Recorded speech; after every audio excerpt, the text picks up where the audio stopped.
믿음으로 전하는 감사와 은혜의 고백, 어메이징 그레이스 이세준입니다. 안녕하세요. 윤유선입니다. 선교지에서 의료 선교는 복음을 전하는 가장 좋은 통로라고 하는데요. 네, 그도 그럴 것이 지금도 오지에서는 알약 한 알로도 나을 수 있는 가벼운 질병이 죽음에 이르는 중병이 되는 일이 비일비재하다고 하니 의료 선교는 예수님의 기적을 전하는 일이 아닐 수가 없습니다. 맞습니다. 그렇기 때문에 선교지에서는 의약품 지원이 너무나 간절한 기도 제목일 텐데요. 하나님이 주신 마음으로 바로 이 기도에 응답한 NGO가 있다고 합니다. 네, 바로 킹스웨이 코리아 이야기인데요.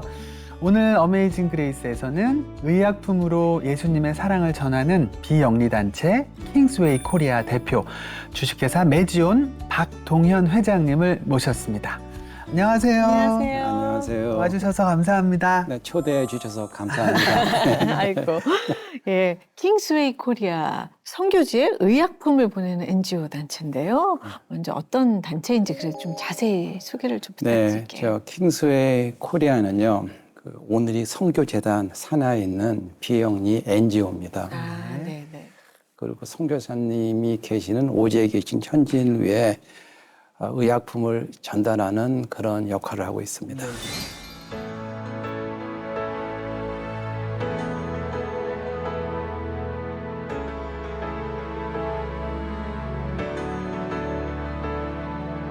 You were there to pick me up and tell me I was good enough. It doesn't matter what I've done, you pull me closer. Highs and lows and in betweens, you're the one that's there for me. When I hurt and when I bleed, you make it better. You make it better. You will always be. You will always be the one that I can call. Safest place to fall for me when I can't stand. When I can't stand. Oh, you will always be. You will always be the one that I can call. I know who to run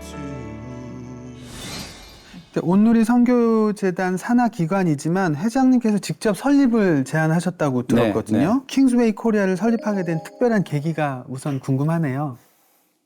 한 10여 년 전에 미국 중부에 있는 테네시 주에 브리스톨이라는 조그만 마을이 있는데 그 마을에 갈 계기가 생겼어요.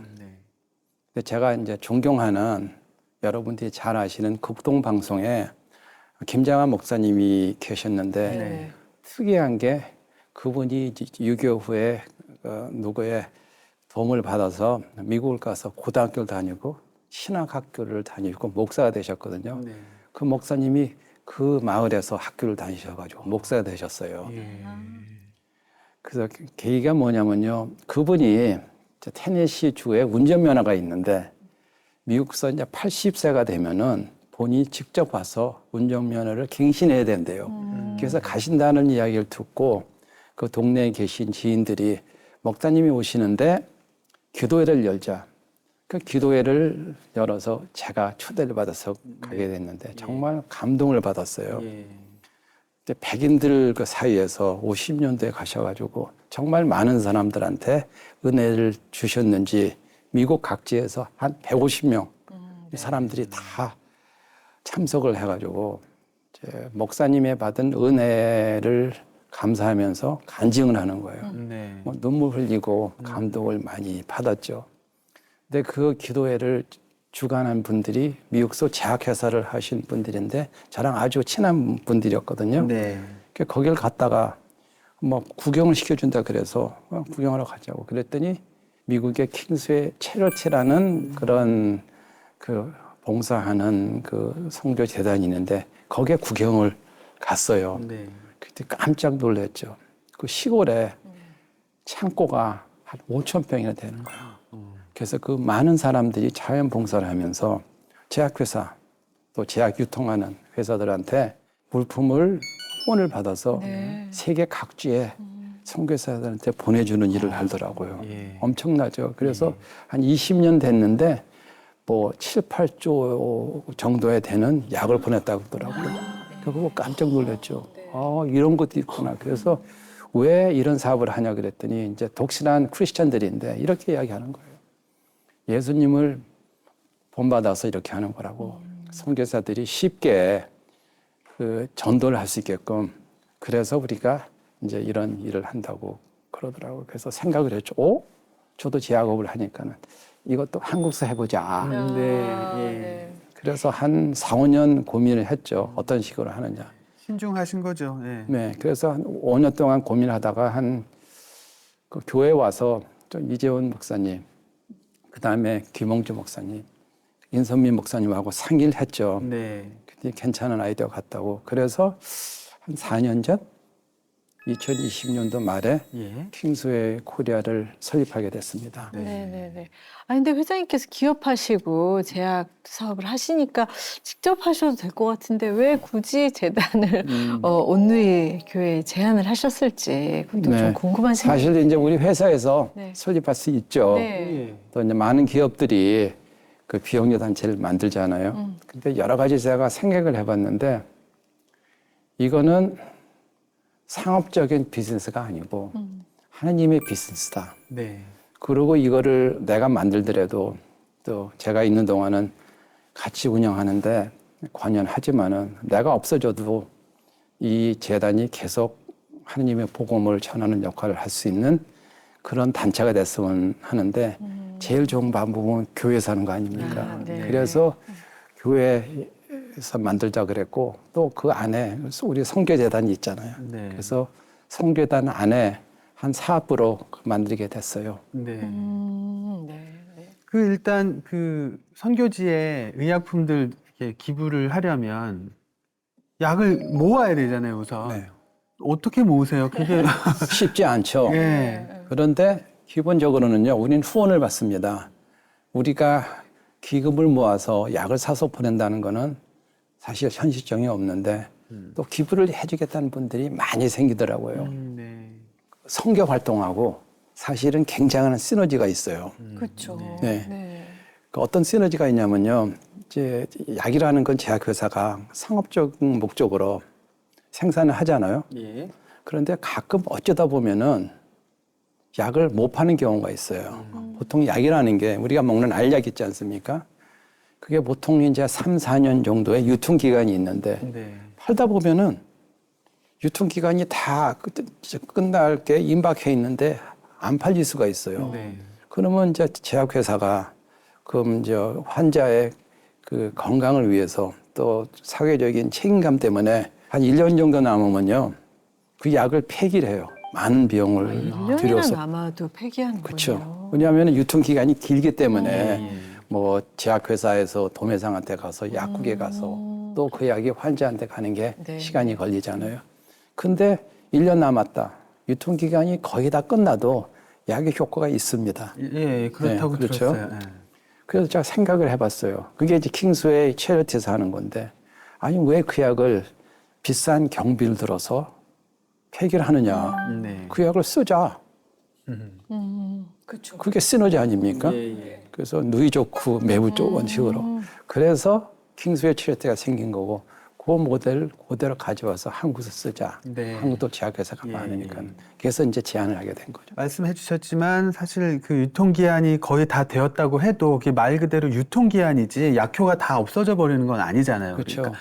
근데 그거를 비싼 돈 들여가지고 폐기를 하느니 이걸 좋은 곳에 쓰자.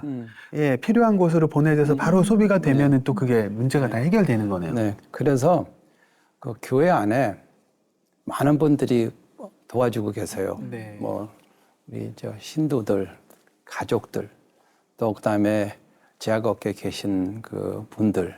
그래서 우스운 이야기지만은요, 제가 쓸데없이 자존심이 굉장히 강해요. 그래서 제가 제일 싫어하는 것 중에 하나가 남한테 가서 부탁하는 거예요. 어? 예. 그런데 이 킹스웨이 코리아를 시작하고 나서 대놓고 부탁을 해요. 응? 대놓고 뭐 제약회사 회장한테 야, 약 좀 보내. 약을 왜 줘? 이거 부탁 같지 않은데. 그렇죠. 그런데 노골적으로 부탁하는데 자존심이 없어지더라고요. 뻔뻔해져요. 신기하죠. 네? 저같이 자존심 강한 친구가 뻔뻔한 짓을 하는 게 그렇게 됐네요. 그러니까 하나님이 기뻐하시는 일이다 생각하시니까 자존심보다는 그 당당하게 또 그분들한테 좋은 일을 함께 하자는 의지를 보여주시는 것 그래서 같습니다. 그동안 많은 약을 우리가 기부를 받고 또 재밌는 게 우리 모델이 자꾸 바뀌더라고요. 근데 여러분들이 잘 아시겠지만은 약이라는 거는 특히 그 의약품 여러 가지 전문 약들은요 처방전이 필요해요. 예. 그렇죠. 그래서 굉장히 유통하는 게 어렵거든요. 우리 같이 그냥 무상으로 약을 주더라도 그 법적 절차가 복잡해서 그래서 사실은 이 킹스웨이 코리아를 만드는데 몇 년이 걸렸어요. 법적 검토를 하다가. 네. 그래서 지금은 처방전이 필요한 약들은 잘 취급을 안 하고 예. 또 일반적인 약들 있지 않습니까? 뭐 진통제, 예. 소화제. 소화제, 구충제 이런 약을 주로 하고 또 생각해봤더니 그 선교사님한테 유용하다고 생각하는 저 물품들로 다 받아요. 네. 예를 들면 뭐 어떤 게 있을까요? 여러 가지가 있는데요. 화장품도 받습니다. 예. 화장품 중에서도 우리 이제 후배가 어떤 제약회사를 하고 부인이 독실한 기독교 신자고 기부를 해야겠더니 많은 물품을 줬는데 선블락, 네. 네? 또 선교지에 있는 오지에 있는 현지인도 여자들이 있으니까는요. 립스틱 이런 것도 좋아하더라고요. 엄청 샴푸. 좋아할 것 같네요. 그걸 많이 받았어요. 그랬더니 현지인들이 너무 좋아한대요. 그러면 마음이 열려서 네. 그 전도가 잘 된다고 말씀들을 하시더라고요. 네, 네. 간단한 약이라고 뭐 우리가 쉽게 얘기할 수 있지만 그곳에서는 그게 없어서 사람이 그렇죠. 진짜 네. 위험해지기도 네. 하고. 네. 근데 또 다른 제품들을 예를 들으면요. 또 우리 저 친한 친구가 우리나라에 유명한 그 분유 회사를 해요. 네. 그래서 이야기했더니 좋은 거라 그래서 몇 천만 원어치의 분유를 주더라고요. 근데 분유가 유통기간이 길어요. 아, 그래요. 다루니까는. 예. 그래서 아프리카 같은 데서 굉장히 좋아하더라고요. 완전 유용하겠네요. 그리고 또 어떤 제약회사에서 우리한테 비타민을 많이 주셨는데 또 그게 굉장히 유용하게 사용이 됐어요. 그 이유가 뭐냐면요. 중앙아시아 같은 데는 사막지대잖아요. 그래서 채소를 잘 못 먹어요. 아, 예. 그래서 비타민 결핍증이 생겨요. 그걸 갖다 줬더니 너무 좋아하더래요. 네, 그 정말 현지인들이. 이렇게 생명을 살리는 일들이 너무 많으실 것 같습니다. 네. 예, 에피소드가 많이 있죠. 우크라이나에서 전쟁이 일어났잖아요. 네, 네. 근데 그 우크라이나 국민들이 얼마나 힘들었겠어요. 갑자기 이제 러시아가 쳐들어와가지고 그런 재난을 겪고 있는데 그래서 많은 사람들이 자기 나라를 떠나고 난민이 됐어요. 국경을 접하고 있는 제일 가까운 나라가 폴란드거든요. 네. 근데 또 신기한 우연의 일치가 생겼어요. 우리는 신약을 개발하지만은 생산 공장이 없거든요. 그래서 우리는 외주를 줘서 약을 생산해요. 그래서 생산하는 공장 중에 하나가 폴란드에 있어요. 네. 그럼 그 난민분들이 그렇죠. 그 네. 우리는 어떻게 난민들한테 약을 전해 주느냐. 그 로지스틱을 걱정을 했는데 아니 폴란드의 제일 큰 회사가 우리 회사 일을 하고 있더니 그래서 그 회사를 통해서 난민들한테 약을 줄 수 있었죠. 기가 막힌 우연의 일치인데 네. 그런 일이 자꾸 생기더라고요. 그리고 한 번은 이제 우리나라에서는 있잖아요. 이제 선진국이 됐으니까 구충제라는 게 필요 없잖아요. 잘 안 그런데 먹죠. 요즘에. 뭐 네. 여름에 여러 가지 약을 어떤 회사가 기부를 해줬는데 아시겠지만 우리 이제 오늘 교회는 뭐 아울비치고 여름에 이제 단기 성전을 많이 가잖아요.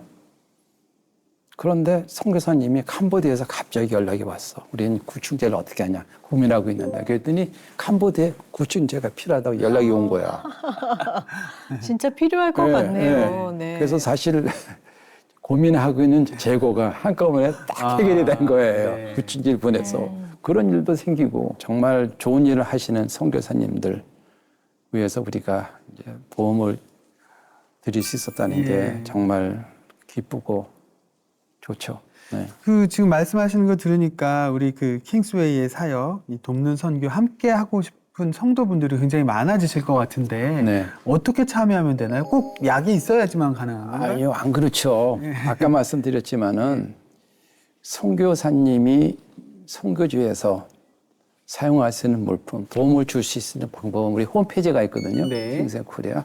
거기 들어가시면은 회원으로 가입할 수 있는 신청서가 있어요. 네. 그래서 신청을 하시면은 이제 회원이 되시고, 그리고 이제 약이나 제품이 필요할 때 우리한테 연락을 주시면은 적절할 때 우리 창고에 와서 약을 가져가실 수도 있고, 또 우리가 택배로 보내드릴 수 있는데요.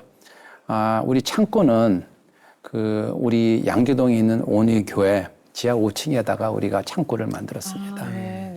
홈페이지에 가입을 해서 이러이러한 이유로 우리가 뭐가 필요합니다라고 신청을 할 수 있는 네. 거군요. 킹스웨이 사역을 하시면서 우리를 향한 하나님의 그 큰 뜻과 사랑을 더 알게 되시고 네.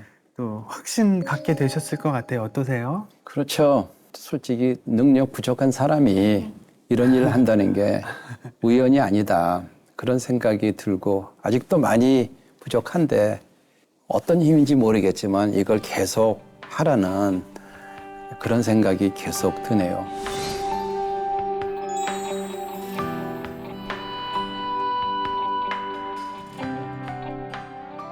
하나님께서 그 허락하신 주신 마음을 순종하고 그대로 이제 성실히 그 사명을 다하고 계시는 모습인데요. 과찬이십니다. 아니요. 네, 어떻게 그러실 수 있을지 대표님께서는 언제 하나님을 만나고 믿음을 갖게 되셨는지 궁금합니다. 네. 우리 집안은 불교 집안이었어요. 네. 그래서 우리 어머니가 참 소녀 때부터 90 다 돼서 돌아가셨는데요. 매일 아침 거의 하루도 걸리지 않고 2시간씩 예배를 기도를 드리신 분이에요. 대단한 분이에요. 네네. 근데 부드러우셨고 남한테 싫은 소리를 못 하시고 모든 약속을 다 지키시는 그런 분이었거든요. 그 부드러운 분인데 그분의 성격을 제가 생각하면요, 진짜 외유내강. 그래서 강인한 면이 있으신 분인데 어릴 때부터 제가 호기심이 많고 궁금증이 굉장히 많았대요. 네. 제가 어떻게 알겠어요.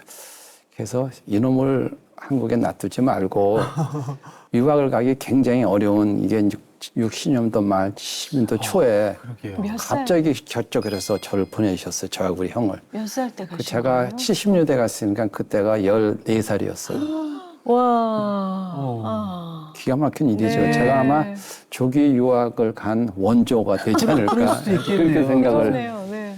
했거든요. 와, 그땐 진짜 더 네. 어려웠을 것 같아요. 근데 이제 그때는 우리 집안이 잘 살았어요. 우리 아버님이 가전 사업을 했는데 뭐 여유도 있고 해가지고 이제 어떻게 보면 조기 유학, 호화 유학을 갔죠. 그런데 갔더니 만만치 않더라고요.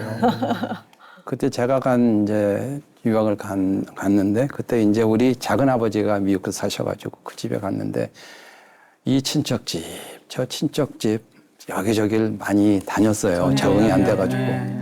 그래도 다행히 크게 벗어나는 생활을 안 해가지고 뭐 하다 보니까는 그 스펙도 잘 쌓고 그래서 이제 좋은 학교를 다니게 됐죠. 네. 근데 어떻게 교회를 그 교회는 미국에서 안 다녔어요. 예. 전혀 교회를 안 갔는데 그 나중에 이야기지만은 이제 결혼하고 애를 낳는데 한국말을 가르쳐야 되잖아요. 그리고 한국 문화를 알게 해야 되잖아요. 그래서 그 주일 학교를 보냈는데 교회까지는 갔죠. 근데 교회 건물 안에는 한 번도 들어간 적이 없어요. 태워다 주러만 갔어요, 제가. 또 그 이유 중에 하나가 우리 어머니가 그렇게 철실한 불교 신자인데 예. 좀 배반하는 것 같고 네. 해가지고 네. 상당한 거부 반응, 그다음에 선입감이 있었죠. 아니 근데 그 교회라는 게 미국에서의 그 한인 교회라는 게 맞아. 단순히 종교적인 역할만 하는 게 아니고 그냥 모든 커뮤니티의 시작이고 뭐 그렇잖아요. 근데 거기를 한 번도 안 가셨다는 건물 것도 속에 한 번도 들어간 적이 없어요. 신기하네요. 신기하죠. 네. 근데 애들은 예. 그 주일학교 다니면서 다 어릴 때 세례를 또 받았어요. 예. 그러니까 종교가 갈린 집안이 된 거죠. 어떻게 보면. 그럼 자녀분들이 대표님을 전도하신 건가요? 아니에요. 교회는 한국에 도대체 와서 교회는 다니신 한국에 거예요. 와서 다녔죠. 제가 한국에 와서. 한국에 와서 갑자기 왜 가신 거예요? 네. 그러니까 좀 다시 이야기를 하면요. 네. 이제 미국서 이제 대학교를 다니는데 한국에 70년도에 석유 파동이 있었어요. 아, 예. 중동에서 시작. 그래가지고 그게 우리나라 경제에 엄청난 그 여파가 있었거든요. 그래서 우리 아버님이 사업을 하시다가 70년도 중반부터 회사가 어려워져가지고 제가 79년도에 미국서 대학을 졸업했는데 졸업하기 조금 이제 얼마 전에 아버님이 전화를 하시는 거예요. 그래서 야 아들아, 내가 힘든 이야기는 하는데 우리 집안 사업이 너무 힘들다. 그래서 내가 너를 더 이상 도와주기가 힘들다. 공부하고 계신데. 공부하고 있는데 네. 그 사실 호화 유학생으로 잘 살고 있었는데 예. 그래서 아니 아버님 그게 무슨 말씀이에요? 나는 잘 살아야 되는 사람 아니냐고. 돈이 없고 돈을 더 이상 못 보내주신다고요? 말도 안 되죠. 그랬더니 이제 아버님이 그냥 단호하게 말씀하시더라고요. 미안하다. 이게 부모로서 아버지로서 너한테 해줄 수 있는 마지막이다 그러는 거예요. 키가 쳐졌고 20대가 안 됐는데 무슨 소리 하는 거예요. 엄청 고민했는데 이제 그 해에 대학을 졸업했거든요. 몇 달 후에. 그랬더니 그래도 아버님이 보내주신 돈이 남아 있어가지고 몇천 불이 있더라고요. 근데 그게 다야. 이거 가지고 내가 내 인생을 살아가야 돼. 큰일 났죠. 그래서 대학 졸업하고 이제 우리나라 올 생각을 했다가 포기를 하고 직장을 구했어요. 어떻게 직장을 구해가지고 저 회계법인에서 직장을 구해가지고 또 CPA까지 미국에서 공인회계사까지 됐어요. 아, 예. 근데 월급이 얼마 안 되더라고요. 그래서 이것도 안 되지. 이거 가지고 내가 어떻게 살아. 그래서 어떻게 돈을 벌지? 네가 돈을 벌려고 그러면은 공부를 더 해야 돼. 그래서 경영대학원을 가라. 그래서 MBA를 받으면은 월급을 많이 받을 수 있는 그런 직장에 들어갈 수 있어. 학교 들어가서 공부는 잘 못했는데 좋은 학교 들어가는 그런 운이 있는 모양이에요. 그래서 좋은 대학교, 좋은 대학원을 가게 됐어요. 그래서 이제 입학 원서를 내가지고 그 입학을 하라고 연락이 왔는데 그래서 막상 학교를 가려고 그랬더니 학교가 비싸서 돈이 엄청나게 들더라고요. 돈은 없고 몇천 불 남은 건 다 썼고. 그랬더니 미국에서는요. 학교에서 또 장학금도 주지만은 학교하고 정부에서 학자금 대출을 잘 해주더라고요. 그래서 땡길 수 있는 걸 다 땡겨가지고 학교를 다녔죠. 그러니까 졸업을 했어요. 졸업을 해서 딱 보니까는 이게 80년도 중반인데 15만 불이나 되더라고요, 빚이. 돈은 없는데 15만 불. 엄청나죠? 그래서 큰일 났죠. 그래서 야, 이걸 내가 어떻게 갚지?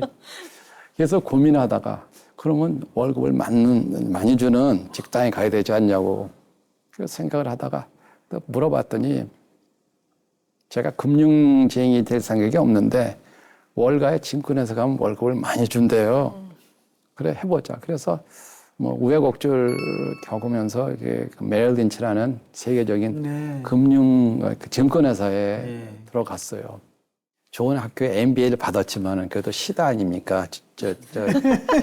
신입 아이뱅커 요새 이제 신입사원 요새 한국 사원은 이제 아이뱅커가 됐는데 근데 이게 장난이 아니에요. 일을 시키는데 월급을 많이 주는데 일을요 진짜 노예같이 시키더라고요. 그걸 제가 이제 자주 하는 이야기가 일주일이 24시간 7일 구하면 168시간이죠. 그런데 그 월가에서 일하면서 한국 교육하기 7, 8년 동안에요. 80시간에서 100시간 일했어요. 일주일에. 하루에 한 달에 12시간 그렇죠. 이상씩. 그리고 한 달에 쉬는 날에 주말도 없고 하루 정도 쉬었어요. 그걸 7, 8년 동안에. 예.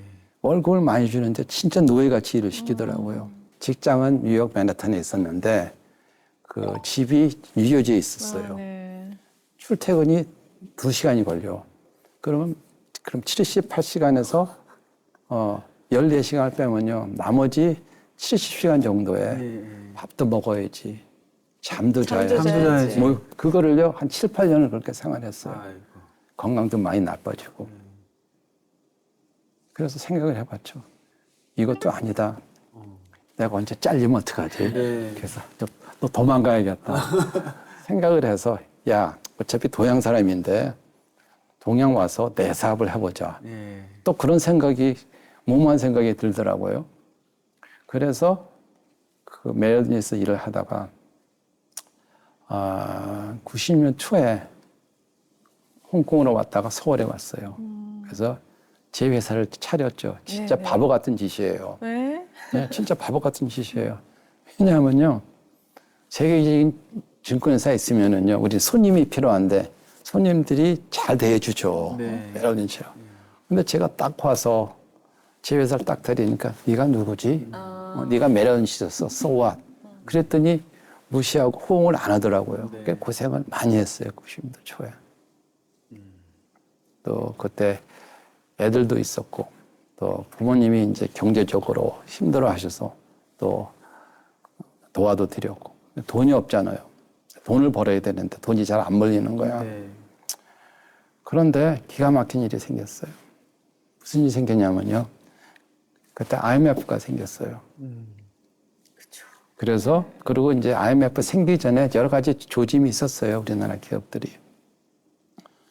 생각을 해보니까요. 우리나라도 어려웠고 나도 어려웠고 이제 광야가 시작을 한 거죠. 네. 그래도 굉장히 어려웠어요. 서울 와가지고. 그러다가 제가 이제 동부 이천동에 그때 살았거든요. 근데 앞에 있는 교회가 있어서 우연기회에 한번 들어갔는데 그래서 처음으로 설교라는 걸 들었어요. 그때 하양주 목사님 설교를. 네. 그랬더니 이 양반이 정말 재밌는 분이에요. 자꾸 사람을 생각해 만들고 맞아요. 네. 그래서 이제 우연히 들어갔다가 가끔 이제 생각이 나면은 한 번씩 주일날 교회를 가는데 그게 아마 90년도 초죠. 그러니까 거의 교회 다닌 지가 뭐 35년, 40년이 됐죠. 그래서 취미로 교회를 나갔는데 제가 우스운 이야기를 하면요. 교회는 나가는데 심심풀이 약간 장난으로 나갔어요. 그래서 이제 아시겠지만 이제 오늘이 교회 본당에 2층이 있잖아요. 근데 그때는 일부 예배부터 꽉 차가지고 자리가 없는데 전 새벽잠이 없으니까 이제 빨리 교회를 나가서 자리를 차지하는데 2층에 헌금함이 있어요. 입구에. 예. 입구 근처에서 제일 앞자리에 앉아가지고 예배를 오랫동안 드렸어요. 그 이유가 뭐냐면은 어떤 날은 이제 목사님 설교가 재미없잖아요. 그러면 눈에 안 띄게 빨리 도망가려고. 순간에 나오기 쉽게. 예. 그래서 제일 앞자리에 앉았어요. 그래서 이제 어떤 날은 이제 재미있고 어떤 날은 재미없고 이제 몇 년이 지났는데 이상하죠? 그 앞자리에 앉으면요. 신기한 거를 느껴요. 그게 뭐냐면요. 1층에서 그 예배드린 많은 분들 표정을 볼 수 있어요. 표정을. 저는 사실 의심이 많거든요. 그런데 가만히 생각해 보면요. 추운 겨울 새벽, 그 더운 여름 새벽에 7시에 6시 50분에 왜 저 많은 사람들이 이 교회에 와가지고 시간을 쓰고 예배를 드리지? 궁금증이 생겼어요. 네. 아까 말씀드렸지만 제가 궁금증이 많거든요. 그래서 저게 뭐지? 도대체 무슨 힘이 저 많은 사람들 와서 예배를 드리게 하느냐? 뭔가 있는 것 같다. 좀 알아야겠다. 그랬더니 네. 궁금증이 점점 더 생겨가지고 그래서 교회를 나가게 됐어요. 네. 그런데 좀 창피한 이야기지만은요. 세례 받는데 20년이 걸렸어요. 하영주 목사님이 세례를 해주셨거든요. 우리 애들 앞에서 이제 세례를 받았는데. 그리고 지금은 2층에 가운데까지 자리를 옮겼어요. 주일날 되면요. 새벽에 일어나서 왜 시간이 안 가지? 빨리 교회 가는데. 그렇게 바뀌었어요. 그래서 예배를 드릴 때 물론 이제 당연히 설교 다 듣고 그리고 기도 드리고 그리고 찬송가 마지막 찬송가 부르고 나서 교회를 나오고 이제는 또 성경 공부하는 모임이 있어가지고 그 모임까지 하고 교회를 떠나요. 네. 신기하죠? 예. 입구에서 가운데까지 가는데 35년이 걸렸어요. 35년. 예. 가랑비에 옷 젖듯이 믿음이 네, 자라가지고 가운데 자리까지 가시는데 35년이 걸렸어요. 네. 그러면 이제 그 이후부터는 이제 사업이 좀 뭔가 사업도 그렇고 삶 자체의 변화가 많이 생기잖아요. 믿음이 커지면. 근데 이제 말은 이렇게 쉽게 하는데 정말 어려웠어요. 예. 물론 월가 있을 때도 어렵게 살았지만은 국내 들어와서 제 사업을 하는데 너무너무 힘들더라고요. 이제 그때 IMF가 왔다고 말씀드리는데 그래서 참 엄청난 생각까지 했어요, 제가. 응? 내가 이렇게 살아야 되냐고. 그런 고민을 여러 번 했고 반포대교에 또 가봤는데 아이고. 밑에서는 별로 높지가 않더라고요. 위에까지 올라가지는 않고. 그런 고민까지 했는데 다시 말씀드리지만 하영림 목사님이 참 대단한 분이에요. 자꾸 생각하게 만드시잖아요, 그분이. 네. 그랬더니 어느 날 갑자기 이런 말씀을 하시는 거예요. 야, 너 미쳤니? 응? 네가 왜 그런 엄청난 생각을 해? 생각을 조금 바꿔봐. 네 사고방식을 바꿔봐. 네가 그런 생각까지 했다는 거는 너는 죽은 목숨이야. 응? 하느님이 덤으로 너를 살게 해주시니까는 생각을 바꾸고 살아서 해봐. 못할 게 뭐 있어. 이런 용기가 생기더라고요. 근데 그런 생각이 안 들더라고요. 그러니까 너무 그냥 우물 안에 개구리 같이 항상 같은 사고방식으로 살다가 그렇네. 그 양반이 꼭 그런 깨달음을 가끔 한 번씩 주시더라고요. 네. 그래? 열심히 해보자. 그런데 그때 IMF가 생긴 거예요. 그래서 제가 미국서 할 때는 뭐 무시하고 뭐 네가 뭐야 뭐 네가 뭘 한다고 우리가 비싼 자문료를 주고 너를 써야 되느냐 넌 멜런치가 아니냐고 그러던 사람들이 제가 절실하게 필요했어요. 그게 뭐냐면요. 잘 아시겠지만 그 IMF 때는요 국내에 돈이 없었어요. 돈을 구할 수 없었어요. 뭐 그랬잖아요. 그래서 국내 기업들이 자금을 조달하는 방법은 외국서 돈을 예. 유치를 해야 되는데 그거밖에 없었죠. 한국서는 그분들 방식으로 되는데 외국 투자가들한테 돈을 유치하려 그러면요. 그 투자가들 방식대로 해야 돼요. 네. 그게 월가 방식이거든요. 예. 그때 월가 경험이 있는 한국 사람이 없었고 또 제가 영어를 좀 하거든요. 예. 영어 소통이 잘 되는 월가 경험 있는 사람이 거의 전부에서 저밖에 없었어요. 네. 그랬더니 저를 조금 쉽게 생각한 사람들이 그때부터 오기 시작해가지고 이제 역전됐어요. 역전이 돼서 네. 웃기죠. 갑이 을이 되고 을이 갑이 됐어요. 그게 기회가 됐죠.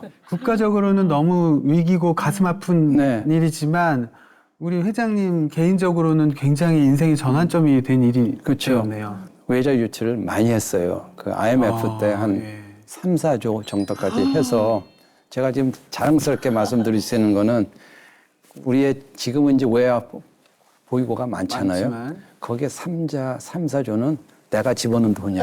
이렇게 이야기를 해요. 네. 굉장히 겸손하세요. 아예 아닙니다. 겸손히 몸을 베시고 말 한마디 할 때마다 이렇게 아유 별거 이렇게 얘기하시지만 그 얘기하실 때만큼은 그래도 되게 자부심이 넘치시는 거 보니 네. 정말 어마어마한 일인가 보다 싶어요. 아닙니다. 과찬이시고 이제 이런 이야기를 이런 자리에서 처음 하는데 이제 그래서 다시 생각을 해보면요. 그래서 진짜 어려울 때 하나님께서 저한테 경제적인 여유를 주셨고 또 정신적인 여유를 주신 것 같아요. 아주 예상치 못한 고난 가운데 하나님 또 믿게 되고 또 인생의 또 크나큰 전환점이 또 시작이 됩니다. 제약회사 그것도 이제 신약 개발을 시작을 하셨어요. 이게 어떻게 된 일이에요? 경제 전문가가. 경제 전문가. 제가 봐도 신기하고 저도 항상 질문해요. 내가 왜 여기 있지? 그런데 이제 아까 말씀드렸지만 그때 IMF 때 국내 기업들이 돈이 많이 필요했거든요. 예. 그래서 IMF 오기 전에 좀 조짐이 보일 때 여러 회사들이 저한테 와서 야, 미리 자금을 모으자. IMF가 딱 오기 전에. 그래서 여러 클라이언트한테 제가 돈을 많이 모아줬거든요. 그래서 미리 자금을 모은 사람들은 IMF를 잘 넘길 수가 있었어요. 네. 그래서 그 중에 한 회사가 동아제약이었어요. 아. 저랑 동아제약이랑 여러 가지 잘 넘길 수 있었고. 그랬더니 이제 거기 돌아가셨지만 회장님께서 저보고 사회회사를 해달라는 거예요. 네. 전 안 하는데. 이제 그게 계기가 돼가지고 저 메지온이라는 회사를 하게 되는데 그 계기가 뭐냐면요. 하루는 아침에 졸고 있는데 연구소장이 와가지고 이사회에서 PT를 하더라고요. 근데 설명을 하는데 비아그라라는 말이 나오는 거예요. 비아그라? 비아그라가 뭐지? 그래? 근데 우리가 비아그라라는 비슷한 약이 있다는 거예요. 그래서 그 다음날 연구소에 가서 물어봤죠. 이게 뭐냐 그랬더니 이제 발기부전약이라는 거예요. 예, 그건 그래? 그때 여러분들이 아는 세계에서 제일 큰 제약회사가 파이저라는 회사가 있어요. 그렇죠. 다국적 기업이에요. 근데 그 회사가 비약을 가지고 있었어요. 그래서 평가를 해보자. 그러니까 제약업은 제가 사실 건드려 본 적이 없거든요. 미국에 있을 때. 그래서 시장 평가가 얼만큼 되냐. 그랬더니 40조 하는 회사가 시가총액이 4천조예요. 매출의 10배 그걸 가치를 주는 거예요. 시장에서. 10배? 그러니까 그만큼 발전 가능성이 아니, 높다는. 그러니까 수익성이 좋다는 이야기죠. 예. 그 매출의 10배를 준다고? 그래. 제가 건드렸던 굴뚝 사업들에 비하면요. 너무 평가 가치가 높은 거예요. 배수가. 예. 이게 뭐지? 내가 왜 그동안 제약업계를 안 들였지? 이제 그 중에 하나가 제약업계는 미국 경제의 중심이 되는 그런 업종 아닙니까? 예. 그러니까 저 같은 동양 사람은 제약업을 관여를 안 시켰어. 예. 매일인치에서. 근데 처음 보게 됐죠. 근데 그때 포항제철, 현대자동차 가치가 10조가 안 됐어요. 약 하나가 예. 10조야? 오 마이 갓. 예. 근데 그때 동아제약이 아까 말씀드렸지만 자이데나라는 발기부전약을 발견해서 개발하고 있더라고요. 그때는 이제 90년도 말인데 신약 개발이 너무너무 어렵습니다. 그 동아제약에서 일본 케이스를 봤는데 미국 같은 선진국에 가서 신약을 개발해서 인가받는 거는 거의 불가능하다. 우리 능력 가지고 안 된다는 거예요. 예. 그래서 하자. 직접. 하자. 내가 해볼게. 예. 사회이사로서 해볼게. 그래가지고 좀 진행하다가 동아제약이랑 저랑 같이 동업해서 만든 회사가 메지온이에요. 네네. 근데 이 신약 개발하는 게 너무너무 어렵거든요. 그동안 그분들이 힘들다라고 말씀하신 이유가 있었겠죠. 있죠. 제가 뭘 알아서 신약 개발을 합니까? 그런데 지금 생각해보면요. 근데 그게 쉬운 사업이 아니더라고요. 해보니까요. 상상 못할 일이 생기는 것. 제 능력 가지고 도저히 이해 안 되는 그런 문제들이 생기더라고요. 네. 그래서 뭐로 비유하면은 좋냐면요. 이게 양파 같은 거예요, 양파. 양파를 한 껍질을 까. 그럼 또 껍질 안에 더 있잖아요. 까는데 마지막까지 안 가는 거예요. 나중에 봤더니 이 조그만 양파가 아니야. 엄청나게 큰 양파더라고요. 아직까지 제가 양파 다 못 가셨어요. 다 깠는지 아직 모르겠어요. 그렇게 어렵더라고요. 그래서 이제 인가 신청서를 미국 시장에 제출했는데 그 양이 무려 35만 페이지예요. 35만 장. 그래서 이 스튜디오를 한 10개 정도를 차지할 정도로 양이 그렇게 많았어요. 그게 가능한가요? 엄청난 임상시험을 많이 했거든요. 돈도 많이 쓰고. 그런데 인가가 안 났어요. 예상 못한 일. 그러니까 조금만 일 가지고도 인가가 안 나니까 어려운데 예상 못한 일이 생겼어요. 그래가지고 인가를 안 내주더라고요. 미국 시각청이. 생명을 다루는 일이니 그렇게 그렇죠. 까다로울 수밖에 그렇죠. 없죠. 그래서 이제 그 어렵게 임상시험을 엄청나게 많이 해가지고 제출했는데 인가가 안 났거든요. 제가 실수한 거죠. 대표이사로서 판단을 잘못한 건데. 그래서 절망에 빠졌죠. 거의 한 15년, 16년 했는데 인가가 안 났어. 주가도 떨어지고 너무 힘들더라고요. 그 절망에 빠져 있는데 한쪽으로는. 그러다가 이상한 일이 생겼어요. 그러니까 자꾸 회사를 하면서 제 인생에 이상한 일이 많이 생겨요. 좋은 쪽으로 이상한 일들이.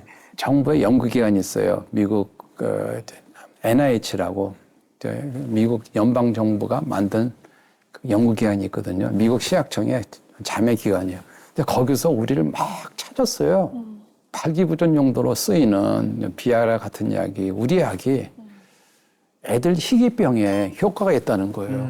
몰랐죠. 잘됐다. 몰랐죠. 저는요. 네. 그래서 속된 고래고래 그게 뭐지? 그래서 이제 연구를 해봤더니 단심실 심장병이라는 선천적인 그 심장 질환이 있어요. 거기에 효과가 있다는 거예요. 신기하죠. 네. 발기부전약이. 와. 그래? 그래서 오랫동안 그 연구를 해봤더니 이게 태어날 때부터 우리가 모르지만은 기형적인 심장을 가지고 태어난 애들이 있어요. 근데 그 애들이 이제 계속 생존을 하려 그러면요 수술을 해야 돼요. 영어로 이제 오픈 하트 서저리라고 해가지고 갓난아기 때부터 3번 수술해야 돼. 그렇죠. 그 잘라가지고 오픈 하트 서저리라고 그러잖아요. 그걸 3번을 해야 얘네들이 살 수 있어요. 그런데 또 애들이 이게 이 삶이 정상적으로 살 수가 없어요. 기형 심장을 해가지고 수술해서 이제 살 수는 있는데 이게 하느님이 만드신 신체 구조가 아니잖아요. 네. 그래서 이제 티네이지, 그러니까 이제 사춘기 때부터 또 조금씩 나빠지기 시작해요, 심장이. 20대부터 이제 심장병의 증세가 막 나타나고 30대 넘어부터는 굉장히 힘들어져요. 이제 치료가 안 돼요. 심장 수술해도 이거를 장기 이식 후에는 완전히 치료하는 방법이 없거든요. 근데 그 약에 우리 약이 효과가 있다는 거예요. 기가 막혀요? 수술 안 해도 돼요? 아니야, 수술을 한 애들을. 애들을. 근데 걔네들이 이제 살다 보면은 심장이 점점 나빠지는데 네. 그 나빠지는 속도를 줄여주는 효과를 우리 약이 낼 수 있다 그러는 거예요. 그래? 한쪽으로는 이제 약이 인간 났으니까 죽을 맛이죠. 한쪽으로는 그런 기회가 있다는 걸 우리가 알게 됐어요. 좀 묘하죠. 그게 하나님의 섭리 아닌가 이런 생각이 들더라고요. 이제 그래서 발기부전은 포기하고 예. 이제 이 희귀병 치료제로 이제 개발을 시작을 한 거죠. 이게. 우습잖아요, 이게. 어떻게 더 선하게 쓰이게 됐어요. 돈 장사하던 사람이 약 개발하는 것도 신기한데 또 처음에는 이제 돈 된다 그래서 발기부전 약을 하다가 그거는 잘 안 됐는데 희귀병 네. 환자를 위한 약을 개발한다. 이게 좀 신기하지 않아요? 돈은 덜 돼도 더 기쁘실 것 같아요. 주가도 좀 뛰었으니까는 뭐 돈이 전혀 안 된 건 아닌데 너무 신기하잖아요. 그래서 좀 큰 그림으로 하나님이 이 못난 저를 훈련시켰지 않느냐. 네. 그러니까 그 마음의 여유도 주셨고 좀 경제적인 여유가 생겼으니 이걸 했지 제가 이 회사를 만들어서 여기서 생업을 했다 그러면 못했을 거예요. 그런 생각이 드네요. 신약이라는 말 자체가 네. 원래는 신자가 그 새로운 신자인데 예. 어떻게 보면 이제 하느님의 신자가 될 수도 있죠, 이게. 예. 그렇게 그런 됐어요. 약이라는 게 그러네요. 네. 그 자본주의 끝판왕이라고 할 수 있는 그 월가에서 이제 커리어 쌓으시고 선교지를 돕는 선교단체 우리 킹스웨이 코리아를 설립하기까지 네. 이 회장님 인생 좀 한번 돌아보시면 어떤 소회가 있으실까요? 좀 기고만장한 정말 믿기 어려운 삶을 살았는데 제가 항상 질문하는 게 내가 왜 이렇게 살았지? 인생의 목적이 뭐지? 그래서 뭔가 해야겠다. 네. 하다가 이제 우연히 킹스웨이 코리아를 했지만은 정말 인간이 살면서 남의 인생에 도움을 줄 수 있고 산다는 게 정말 복음이고 행복이고 만족인데 이제 이 희귀병 그 영어로 이제 약을 개발 시작했잖아요. 그래서 10여 년 전부터 미국 아동 심장학회 학회를 가요. 네. 그때 또 이상한 일이 생겼어요. 또 이상한 일이 생겼어요. 정말 좀 이상한 일이 많이 생겼더라고요. 그래서 어떤 일이 생겼냐면요. 그 반심실 심장 좀 안 좋은 이 환자, 네. 환자의 부모, 또 이 치료하는 의사들을 만났거든요. 예. 근데 이 병은요, 지금까지 약이 없어요. 예. 얼마나 힘들겠어요. 태어날 때부터 이런 그 몸을 가지고 했는데, 그래서 한참 이야기를 하는데, 그 중에서 환자, 그 젊은 애죠. 제 앞에서 기도를 하는 거예요. 하나님께 도와달라고.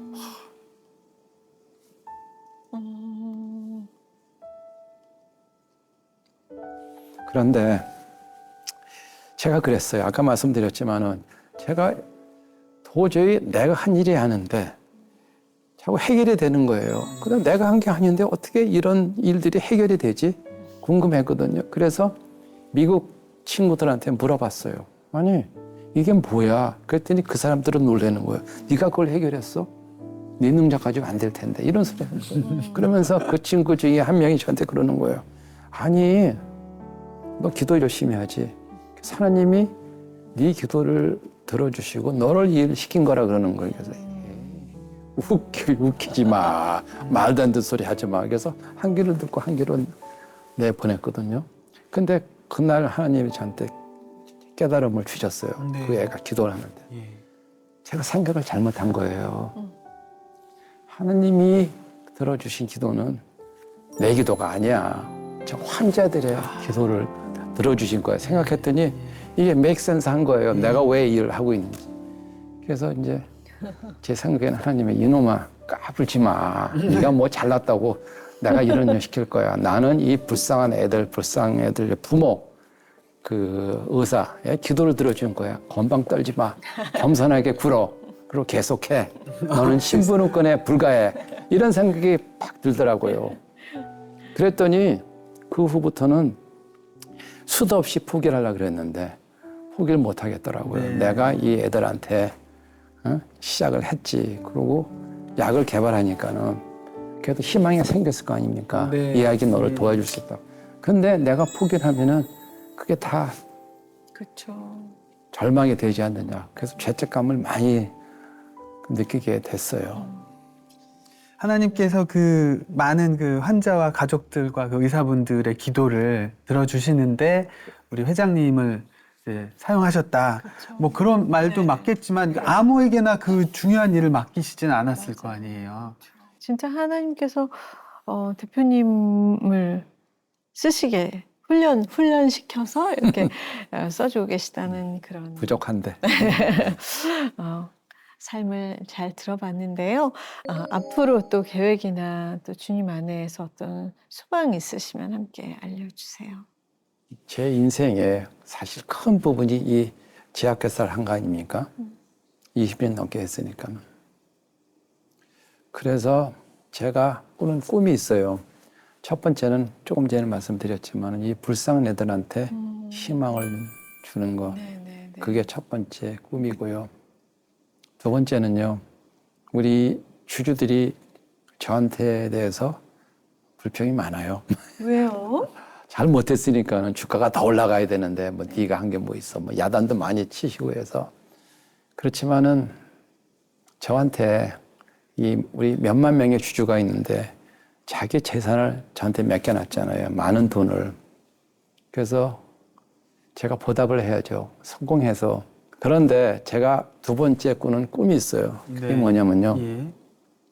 제가 생각을 해보는 거야. 약이 인가가 났다, 미국서. 편지를 딱 받잖아요, 미국. 그러면 그 후에 가능하면 빨리 우리 주제가 많거든요. 그 주를 다 한 자리에 모아가지고 여러분 보세요. 이건 하나님이 하신 일이라고.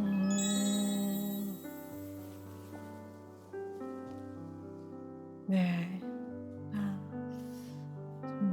네. 나중에 하나님 언젠가 또 하나님 만나실 때 네, 하나님 제가 이렇게 열심히 했습니다라고 네. 하실 수 있고 하나님께서도 너무너무 수고 많았다 이렇게 또 얘기해 주실 것 같아요. 네.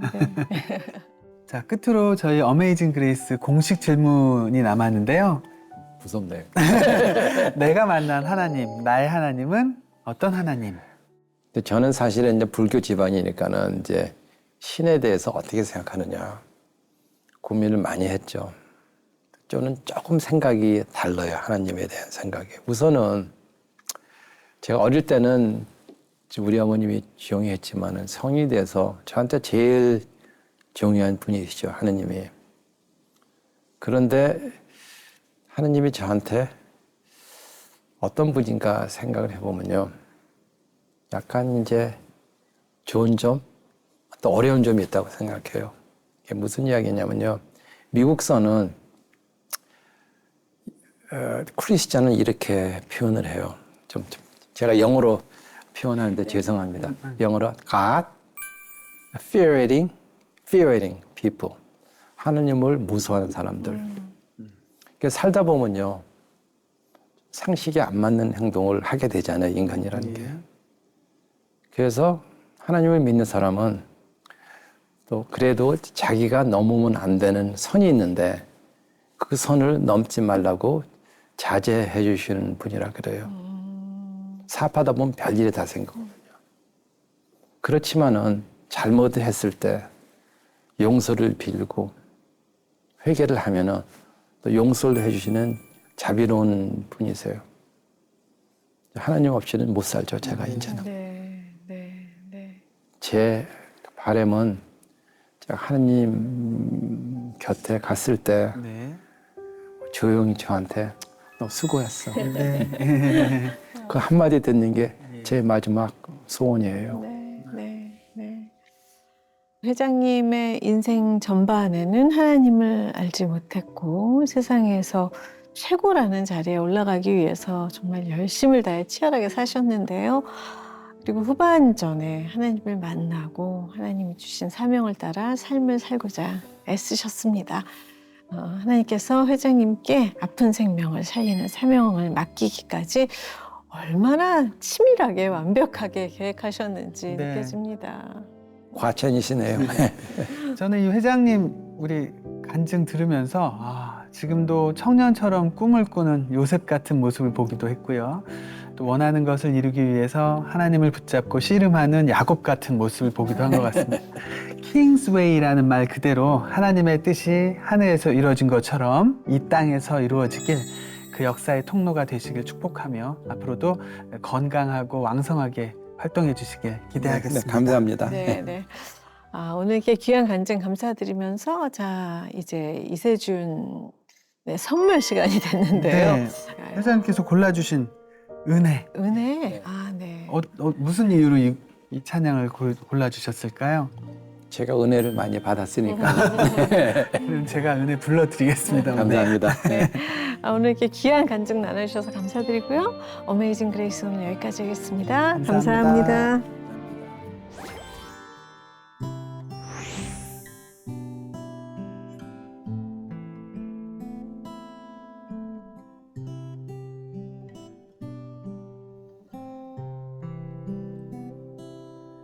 내가 누려왔던 모든 것들이 내가 지나왔던 모든 시간이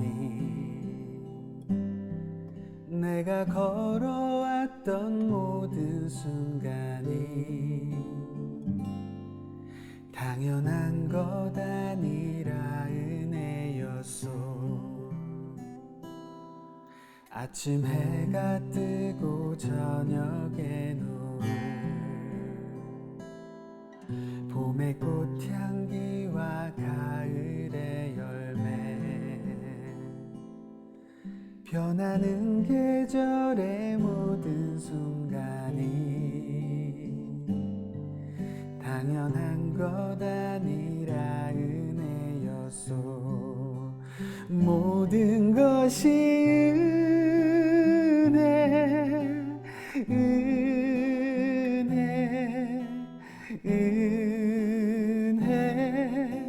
한없는 은혜 내 삶에 당연한 것 하나도 없었던 것을 모든 것이 은혜였소. 모든 것이 은혜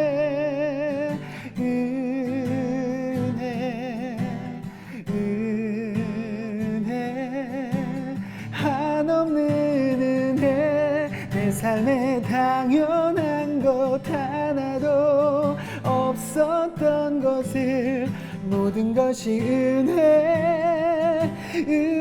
은혜였어. 모든 것이 은혜